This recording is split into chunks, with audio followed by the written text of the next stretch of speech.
Caleb Scherer is on your left with green-black aggro. Tyler Hill's on your right with 4 colors Healy. So the last time we had Caleb Scherer on camera in week 1 of a standard format, he was trying to do the gain 40, nug you out. Aetherflux Reservoir. On paradoxical outcome. Yeah, he was trying a full-blown combo. I was expecting, especially with Aether Revolt being so powerful and so combo focused, I was expecting something a little more ambitious than green-black snakes. Yeah, I'm a little disappointed. I am a little disappointed, Yeah. but it's cool to see him expanding his range a little bit. This is typically not what he does. It's more combo-centric. Very combo-centric. Yeah. So I'm happy about this, at least.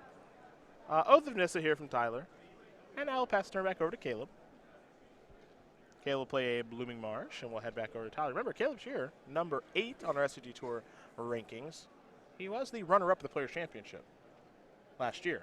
Lost in the finals to his good friend and teammate, Joe Lissette. So he is no slouch at the card table. This is a Forest, and this is a Servant of the Conduit for Caleb as well. So we'll be heading over to Tyler Hill in just a moment. So we have not seen it in action yet, but it would be good to get Winding Constrictor up on the screen here, as it is a new card, and it informs a lot of the cards that Scherer is also playing.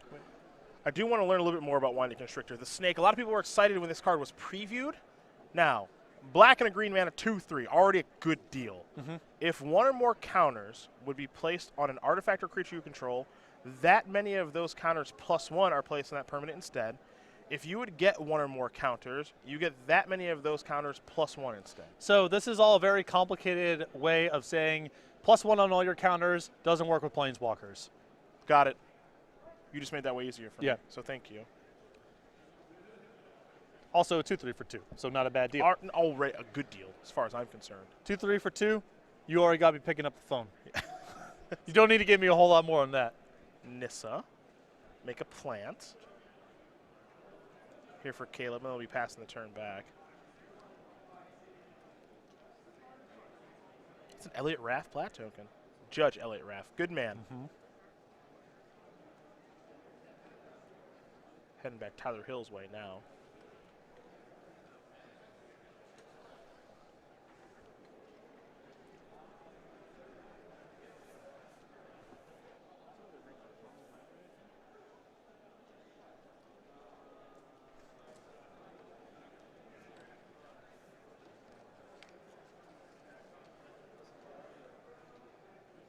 Here comes an attack. Going to go after Nissa, will Tyler Hill.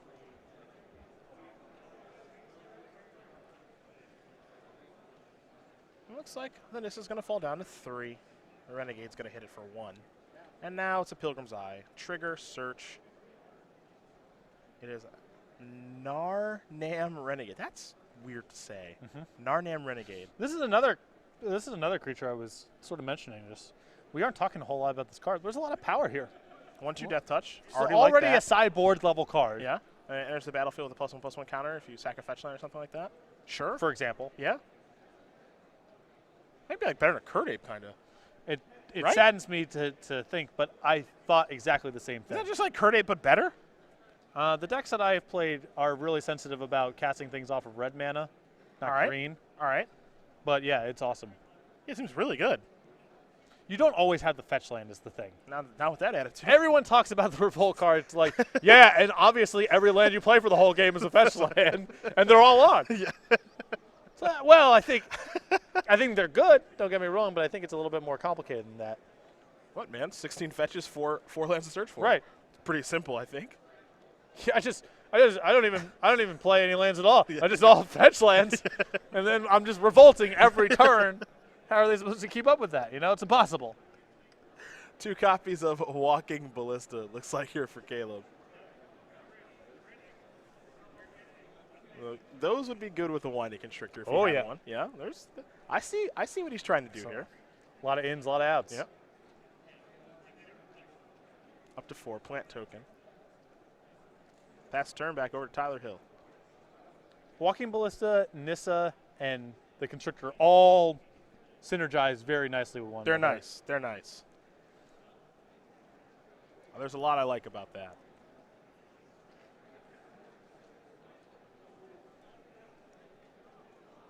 Tyler with an Oath of Nissa, basically every color of mana at this point because he has 4 energy and a hub to go along with a Botanical Sanctum, a forest, and a Spire Bluff Canal. And he's got the Renegade, the Pilgrim's Eye. I think the tough thing here is Tyler's deck is trying to do a little bit of both, of have the combo but also kind of win with the beatdowns. Mm-hmm. And winning with the beatdowns, I mean, Scheer's deck is so much more powerful on the battlefield than Hill's is. Numbers, planeswalkers, the efficiency of his threats, it's much better. Looks like Nissa's going to fall down to 2. This is Oath of Chandra. I'm going to sacrifice the Ballista here, I'm sure.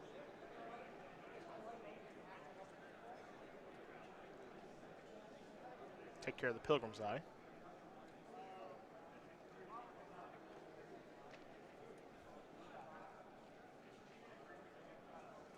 Tyler will play a Plains. Yeah, he's just every color, basically. Caleb will draw. Hub. Oh, the Scrap Heap Scrounger in hand. There's a hub, up to 3 energy.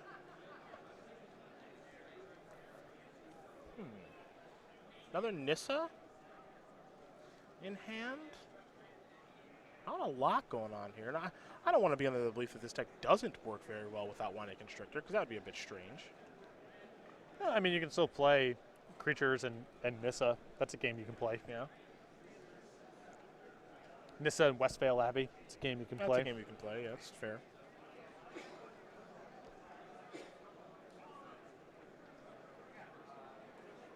Oh, attack for 1.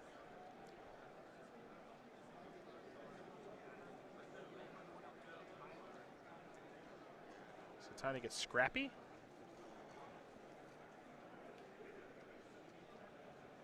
And now a plant.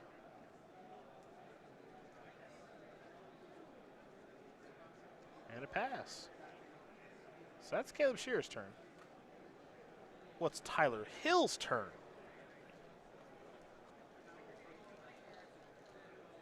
See if he's got something at the end step here. If I'm in Scheer's spot here, I'm a little bit concerned, even though the game's going pretty well, because your opponent is 6-0, and I cannot make heads or tails about what they are trying to accomplish He's not over there. done anything of relevance. I mean, he's all played, standard legal cards that show up in winning decks. So, but beyond that, hard to really guess what's going on here. It all looks strange. I'm right there with you.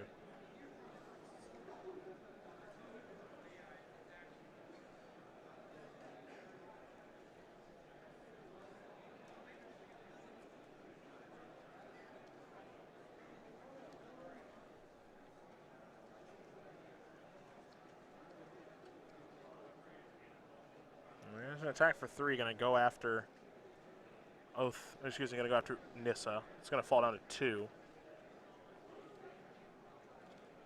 Botanical Sanctum.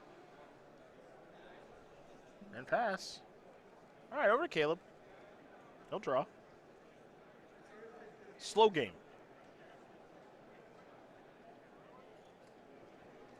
But again, absent of the combo from Hillside of the table, I think Scheer's got a very solid matchup here. Another copy of Walking Ballista. And I'm going to cash in Nissa. Okay. There's a Harness Lightning. It's going to go after the Walking Ballista. Sack that, take 1. Now these creatures will each get a counter. So Walking Ballista up to 2/2. Scrounger's up to a 4/3. That's coming to the red zone. Hill's going to fall down to 14. Grasp of Darkness and Nissa still here for Caleb. Yeah, pretty safe to play Nissa here. Going to plus up to 4, make a 0/1 plant token again. And now we're going to pass to Tyler Hill, who'll draw a card for the turn. Looks like a hub and a forest in hand here for Tyler. Yeah, his hand's really not gone anywhere. I swear his deck does stuff. I mean, he's killed some stuff and played some creatures and looked at cards, but Scheer's deck quite a bit more synergistic. Yeah.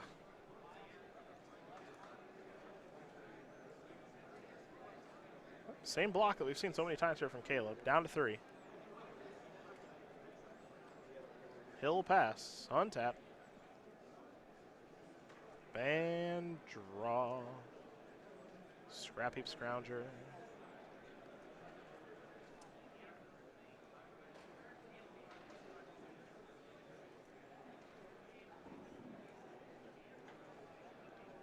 There's a Scrounger. Yeah, might as well just tick this down, make these creatures larger. I mean, at this point, it's just about getting them dead, I think. Before he actually draws something that does something, right? I'd want to get my opponent dead because I don't know what the heck is going on. And also, he didn't really do anything the last couple turns, so who knows what's going on over there, but his hand's probably nothing. Hey, he's just flooding. But, it's just here's some lands I lose. It just looks really weird at the 6-0 table in the feature match area that your opponent's not doing anything. So I would just want to get him dead, which is what Caleb did. He's up a game here with his green-black aggro deck over Tyler Hill and his 4-color Sealy deck. Now, Tyler's deck actually does a lot more than this, and as we take a look at the sideboards, we'll have some evidence of that. 2 Radiant Flames, 2 Gideon Ally Zendikar, 2 Shock to Natural State, 2 Dispel, an Implement of Combustion, Ishkana Graph Widow, Nahiri the Harbinger, Vessel of Nascency, card we haven't seen all weekend, and a Release to Gremlins. I generally like the Planeswalkers, the Ishkana in this matchup. The Radiant Flame seems very solid, sure, with a lot of 2 and 3 toughness creatures. I don't know exactly what the mixture of Planeswalkers you want, but if you just want to go into a control deck with creatures and removal, you could talk me into both Nahiri and Gideon. Other side of things here for Caleb. 4 Transgress the Mind, 3 Natural Obsolescence, 3 Tireless Tracker, 2 Ruinous Path, a Fatal Push, a Nissa, Vital Force, and a Lost Legacy. Remember, his deck is a bit more aggressive, even though it didn't really show it off that much that last game, but what do we like here?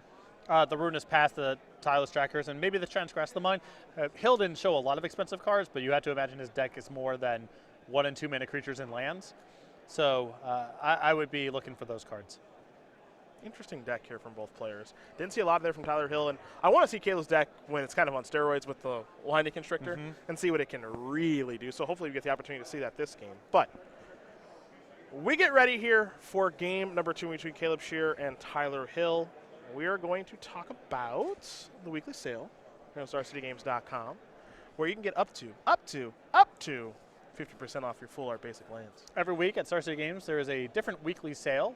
It gets updated Monday, 11 o'clock Eastern Time. So make sure to be checking back to the website once a week. This week, the sale is up to 50% off all full art basic lands. And for those of you out there who may question, I was hoping you'd bring this up. You mentioned, I do mention that I perused the sales. People may question whether or not that's true. Next to me, I've got the evidence. I've got 2 cases worth of stuff. You want to bring it back to the booth? I think we should bring it back to the booth. You want to show off your big purchase? Well, I mean, I don't know how big of a purchase it is. We have here, 1 case here. First thing card you see is Bizarre Baghdad. Got this over here, some Searing Bloods. And the Liam Lonergan token proof, Deep discounts. They're deep discounts. He peruses the weekly sale. He uses it. What am I going to do with a copy of Bizarre Baghdad? No idea. Don't know. It's just going to be stashed away in a box. This is nowhere near as bad as your old man of the sea purchase. Right. It's just going to talk about that one. I'm guessing it's going to get buried in a box somewhere and then lost. But for now, I have it. So, again, sales are legitimate. Head over there once a week. Check out what's going on. Back to the match. Bang. That's the hard sell on the weekly sale. That's what we call that, the hard sell. Bizarre Baghdad, Searing Blood, whatever. There's no full-out version of Bizarre Baghdad just yet. No, there is not. Not just yet. Caleb Scherer, a player we're going to learn a little bit more about. Very accomplished player here on the SCG Tour. Always a blast to watch Caleb play. 28-year-old from St. Louis, Missouri. 2 open top 8s, 2 invitational top 8s with a 1 win in Vegas 2 years ago. And most importantly, Players' Championship runner-up last year. After barely making it in 2015, he made the most of his opportunity in 2016. Absolutely. Invitational champion and has made very deep runs in the Players' Championship and a fixture of the SCG Tour. A deck I did not expect to see him play, given what you can do in this format. And Caleb, of all people, yes, the most combo-oriented player of any of the staples of the SCG Tour, going to green-black cards that generate +1/+1 counters alongside Winding Constrictor is less creative than I would have expected. Still, I think this deck could be legit. And Fatal Push plus Grasp of Darkness is a lot of interaction, and the cards are individually good, and so on. I would have expected. The deck list I was expecting to see was something like 12 lands, 30 1-mana artifacts, and something along those lines. This is Magic's most honest combo: creatures and +1/+1 counters. And things that double counters or Yes. add counters. Yeah, Magic's most honest combo. Do you get it? You see, because when I have Nissa and a Winding Constrictor, then I get 2 counters, and getting 1 counter is already a pretty good deal. So how do you possibly beat me? It's going to be tough. It's gonna be so. It's Gonna be so hard. When I have creatures and a Nissa, I already feel like I can't lose. And then if I got an extra counter, well, you know. How could you possibly ever lose? I know Caleb's a math guy. I don't know if he can count that high. Just how many tokens is that even? You know, I don't have an abacus in front of me. I can't even tell you. So it's a little strange. It's a little strange to see it, but I do like people expanding their range. What's the name of that artifact that gives everything improvise? Inspired Statuary. Yeah, that busted thing. That busted thing. Yeah, I thought he was going to Wait on that. Yeah, wait on that one. I thought he was going to be doing that. Terrarian? Yeah. All right. All right, T. Hill. Botanical Sanctum and a Terrarian? There's, one in the deck. Sure. Very common number of Terrarians for one to play. I forgot that card is even legal. Here's a Servant of the Conduit. I mean, this card is potentially a huge enabler for artifact matter strategies, for improvised strategies, for, sacrificing artifacts for value type of stuff. It's a sleeper, but, I seriously forgot the card was legal. Right. Like, this could be a card that certainly does matter. It's a lot of mana fixing. Yep. It's like, why is this card? Oh, that's right, because when you do Delirium, you have to make a bazillion weird cards that sacrifice themselves somehow. Right. You might as well reprint one, especially an artifact if you're doing an artifact block next. But yeah, I forgot. It's like an island here for Tyler. Got a Pilgrim's Eye, an Oath, an actual Chandra, a Saheeli. A little bit of this, a little bit of that. The problem is that he's got to be careful with his Terrarian because his lands are Forest, Island, Botanical Sanctum. He's got a bunch of double red cards in his hand. Just drew another double red. There's an Oath. Wow, is his hand rough now? Caleb will draw. This is a man who could use some oaths. Yes. Oath of Nissa, that would be the easy one. But Oath of Jace also sort of plays here. Clean up that hand a little bit. Oh, this should be fun. Transgress. 3 Chandras? Oh, man. 3 Chandras? With Forest, Island, Botanical Sanctum, Pilgrim's Eye, and a Saheeli Rai. I guess I select Pilgrim's Eye. Yeah, that would be my selection If you gave Caleb an infinite timeline to guess Hill's hand, he would have not. He would have never gotten there. Pilgrim's Eye. Good choice. I like that choice. That's a good choice. I can't wait to see what's going to roll off the top of the deck next. I'm betting Felidar Guardian. Swamp. Is it Swamp? It was another Saheeli Rai. Oh. Man, week 1 people are down for anything. They are. They're It's down great. for anything. It is great. I actually, even though it's not legal, I hope Tyler Hill draws Firelit Thicket next turn. That's the best draw. There's the Constrictor. Pretty safe to play. Sandstone Needle. Yeah. A hub. 2 energy. And now Do you see what just happened? 2 counters. It was already good before, and now it gets an additional counter. Oath of Oh, Nissa. my goodness. Huge draw. Now we're doing it. Huge draw. Top 3. Best draw is a land, maybe? I don't think he found one. Ugh. It is really rare that someone would blow up an Oath of Nissa, but if I could disenchant that thing. Right now, I would. Caleb going to untap. He's got the ball rolling with the Constrictor. Draw a card. A Forest. But in actuality, that Oath of Nissa is a pretty rough draw here for sure, because he doesn't have all the pressure in the world going on right now, and now Hill's hand is just on. What 4-mana? What is this?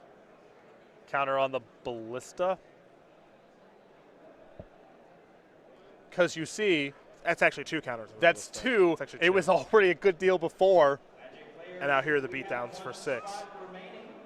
I like that turn. I like that turn. Yeah, no real point in casting the Transgress because No. his hand's so saturated with Planeswalkers, and he may not even be able to cast one next turn. It's kind of a whammy there. The Botanical Sanctum was the draw. Tyler Hill's going to play Saheeli Rai off of an Oath of Nissa. Gonna plus it, I think. Yes. Scry. Tingu. 4, 5, 6, 7, 8. Felidar Guardian there? I think he's dead. Yeah, because it's 8 and then 6 more is 14. Yeah, you just put a counter on the thing, attack for 8, and And then it's sack it for 2 6. counters. It's 2 counters. Excuse me. It's 2 counters. 2 of It's them. 2 counters. So you think he's D on the B? Yeah. If Caleb sees it? Draw a card. Served in the conduit. Energy flooded now. Because he gets 3 off of that. He does get 3. 7. Yep. Caleb he said, you're at 14. Counter. 2 counters. Attack you for 8. Put you to 6. Kaboom. We're all done here. Caleb Scherer going to win this match over Tyler Hill. Best of SCG Tour moment. What was that? I have no idea. I have literally no clue. Okay. Tyler's deck did nothing. Week one, people are just down for whatever. Green-black aggro, going to take care of 4-color Saheeli. Tyler's deck didn't do anything. Okay, so you can talk me into play a bunch of Planeswalkers, play a bunch of Oaths as a way of smoothing out and getting value along the Felidar Guardian Saheeli Rai combo. I can kind of get behind that. There's a lot of weird stuff going on in this list. Beyond that stuff, that did not look great. I've watched better matches. But, hey, I love them all. That's some of the fun. Some of them are great. Some of them couldn't be uglier.